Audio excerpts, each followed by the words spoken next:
ସରିଛି ଆଉ ଆସନ୍ତା ରବିବାର ଦିନ ଆପୋ ଆଜି ଅନୁକୂଳ ଦଶଟା ଶରୀରେ ପଡୁଛି ଓମ୍ ଆପୋ ହିଷ୍ଠାମୟ ଭୁବାଃ ଭବ୍ୟ ନୂତନ ଅସ୍ଥାୟୀ ମଣ୍ଡପର ବା ଐତିହାସିକ ଠାକୁରାଣୀ ଯାତ୍ରାରେ ଦେବୀ ମାଙ୍କ ନିମନ୍ତେ ଭଞ୍ଜନଗର ମୁଖ୍ୟ ରାସ୍ତାରେ ଥିବା ଠାକୁରାଣୀ ପଡ଼ିଆଠାରେ ନବନିର୍ମିତ ନୂତନ ଗୃହର ଆଜି ପ୍ରତିଷ୍ଠା ଉତ୍ସବ ଯଥା ରୀତିନୀତି ଶାସ୍ତ୍ର ବିଧିବିଧାନ ଯଜ୍ଞ ହୋମ କର୍ମାଦି ଦ୍ୱାରା ସମାପନ ହୋଇଛି।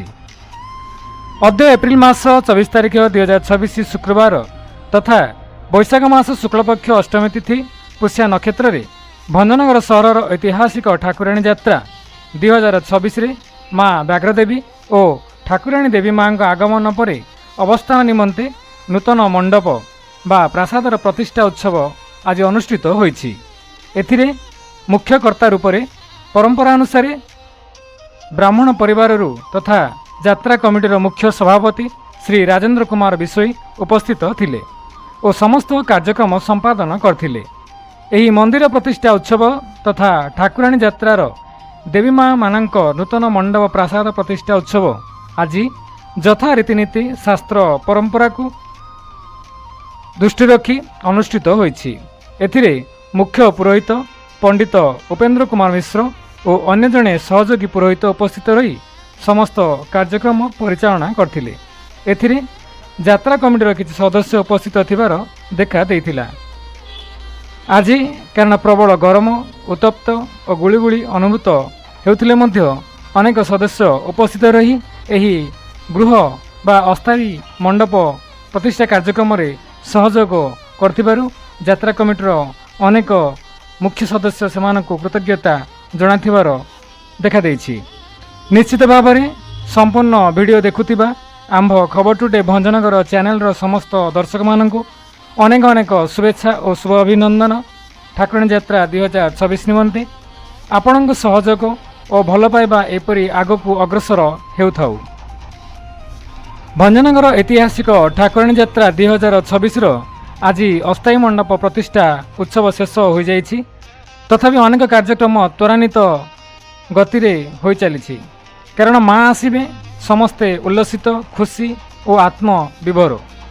ଭଞ୍ଜନଗର ପୌର ପରିଷଦ ପକ୍ଷରୁ ସହରକୁ ପରିଷ୍କାର ପରିଚ୍ଛନ୍ନ କରାଯିବା ସହିତ ଜନସାଧାରଣ ନିମନ୍ତେ 24 ଘଣ୍ଟିଆ ପାନୀୟ ଜଳ ଓ ସୁରକ୍ଷା ବ୍ୟବସ୍ଥାକୁ ଧ୍ୟାନ ଦିଆଯାଇଛି। ଅନେକ ସ୍ଥାନରେ ସିସିଟିଭିକୁ ସଜଡ଼ା ଯାଇଛି।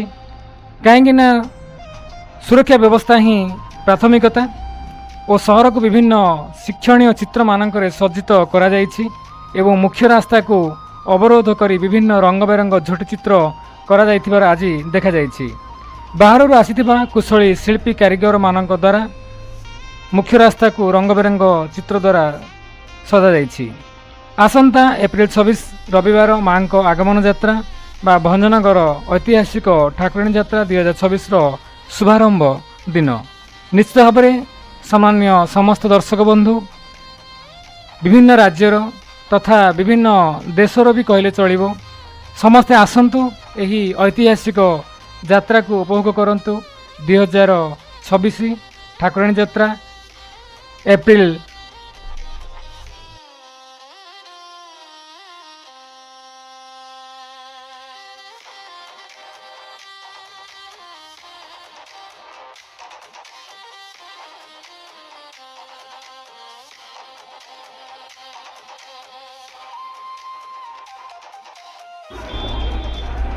ଭବ୍ୟ ନୂତନ ଅସ୍ଥାୟୀ ମଣ୍ଡପର ବା ଐତିହାସିକ ଠାକୁରାଣୀ ଯାତ୍ରାରେ ଦେବୀ ମାଙ୍କ ଆଗମନ ନିମନ୍ତେ ଭଞ୍ଜନଗର ମୁଖ୍ୟ ରାସ୍ତାରେ ଥିବା ଠାକୁରାଣୀ ପଡ଼ିଆଠାରେ ନବନିର୍ମିତ ନୂତନ ଗୃହର ଆଜି ପ୍ରତିଷ୍ଠା ଉତ୍ସବ ଯଥା ରୀତିନୀତି ଶାସ୍ତ୍ର ବିଧିବିଧାନ ଯଜ୍ଞ ହୋମ କର୍ମ ଆଦି ଦ୍ୱାରା ସମାପନ ହୋଇଛି।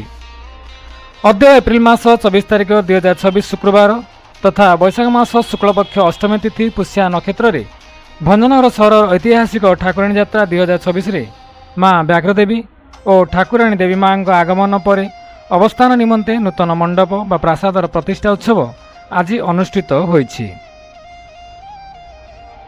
ଏଥିରେ ମୁଖ୍ୟ କର୍ତ୍ତା ରୂପରେ ପରମ୍ପରା ଅନୁସାରେ ବ୍ରାହ୍ମଣ ପରିବାରରୁ ତଥା ଯାତ୍ରା କମିଟିର ମୁଖ୍ୟ ସଭାପତି ଶ୍ରୀ ରାଜେନ୍ଦ୍ର କୁମାର ବିଶୋଇ ଉପସ୍ଥିତ ଥିଲେ ଓ ସମସ୍ତ କାର୍ଯ୍ୟକ୍ରମ ସମ୍ପାଦନ କରିଥିଲେ। ଏହି ମନ୍ଦିର ପ୍ରତିଷ୍ଠା ଉତ୍ସବ ତଥା ଠାକୁରାଣୀ ଯାତ୍ରାର ଦେବୀ ମାଙ୍କ ମାନଙ୍କ ନୂତନ ମଣ୍ଡପ ପ୍ରାସାଦ ପ୍ରତିଷ୍ଠା ଉତ୍ସବ ଆଜି ଯଥା ରୀତିନୀତି ଶାସ୍ତ୍ର ପରମ୍ପରା ଅନୁସାରେ ଅନୁଷ୍ଠିତ ହୋଇଛି। ଏଥିରେ ମୁଖ୍ୟ ପୁରୋହିତ ଭାବରେ ପଣ୍ଡିତ ଉପେନ୍ଦ୍ର କୁମାର ମିଶ୍ର ଓ ଅନ୍ୟ ଜଣେ ସହଯୋଗୀ ପୁରୋହିତ ଉପସ୍ଥିତ ରହି ସମସ୍ତ କାର୍ଯ୍ୟକ୍ରମ ପରିଚାଳନା କରିଥିଲେ।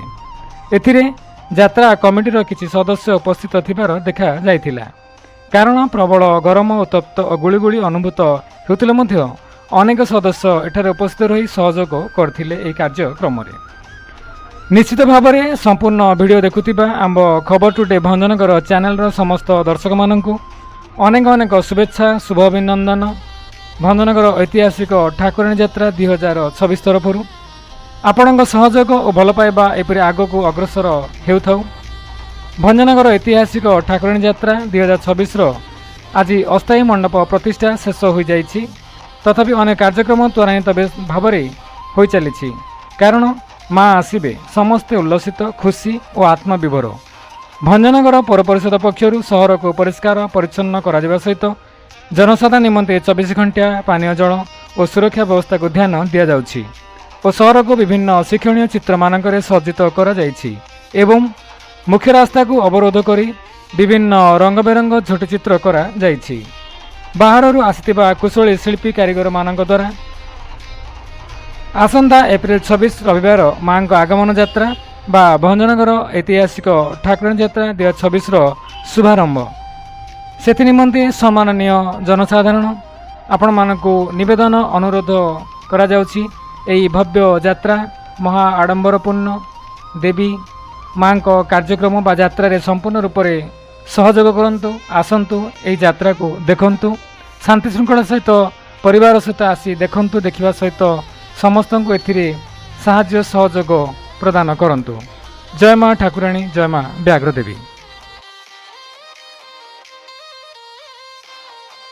ଆଜି ମା ବ୍ୟାଘ୍ର ଦେବୀ ମା ଠାକୁରାଣୀଙ୍କ ଅସ୍ଥାୟୀର ପ୍ରତିଷ୍ଠା ସରିଛି। ଆଉ ଆସନ୍ତା 26/5 ରବିବାର ଦିନ 26/4/2026 ମାଙ୍କ ମା ବ୍ୟାଘ୍ର ଦେବୀଙ୍କ ଆଗମନ।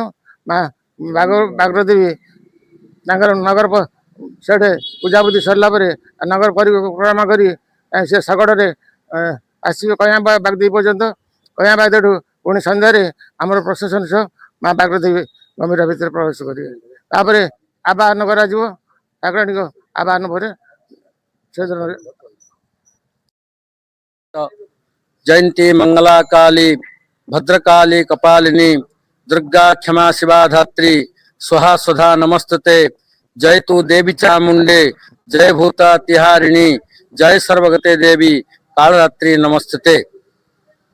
आज भगवती राजराजेश्वरी व्याघ्र देवी भगवती राजराजेश्वरी माँ ग्रामदेवी ठाकुराणी यात्रादि कर्म समय अस्थायी गृह प्रतिष्ठा संस्कार करागला। आसंता 26/4/2026 रविवार दिन भगवती व्याघ्रदेवी आगमन माँ ठाकुराणी आगमन व्याघ्रदेवी पीठरे पूजा अर्चना समापन पर माँ कुलाड़ ग्राम किछि नगर भ्रमण करी कया बाट शगड़ द्वारा माँ विराजमान हेबे। शगड़ रे सेही रास्ता देगिरी कया बाट व्याघ्र देवी रे पहुंची सेठारे विश्राम नेबे।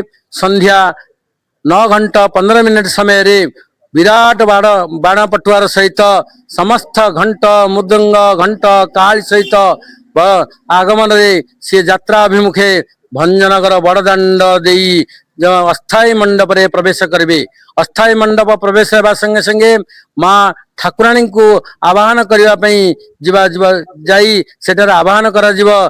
एई माँ ठाकुराणी विराट बाण पटुआर सहित घंट मृदंग काहाली सहित देकरी अस्थायी मंडप प्रवेश करिए। या आमर भंजनगर घुमुसरा माटीर ऐतिहासिक ठाकुराणी यात्रा। यही यात्रा 25 दिन यात्रा हम।